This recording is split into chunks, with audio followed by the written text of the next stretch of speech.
Pero Manong Chavit, yan ang hinahanap ng mga tao ngayon. Sabi nila, ayaw na nila ng mga maliliit lang na tao ang mananagot dito sa nangyari sa Dapat. massive corruption. So palagay mo ba merong makukulong na mga politiko, na mga senators or Pag-idaan natin congressmen? sa proseso, mahirap. O paano po? Pero ito, we have Mayor Benji Magalong as the advisor of the ICI. At sinabi mo mabuting tao sina Mayor Magalong at former Secretary Babe Sison. Yes. Do you have Wala silang power confidence eh. na kaya nila? They are honest people but no power. Paano sila mag-imbestiga? So palagay mo kulang na executive Kulang. order lang. Pakitang tao lang yan. Gagamitin na sila pampapugi, pampagawapo sa ano nila na kunyari wala silang alam. Pero wala mangyayari dyan.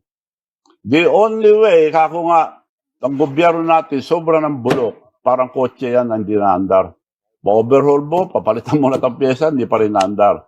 You have to change government.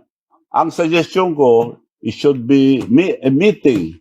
Tanggalin si BBM, tapos mag-meeting ang military, police, and all the justices, Supreme Court justices, and all the religious organization to form a new government.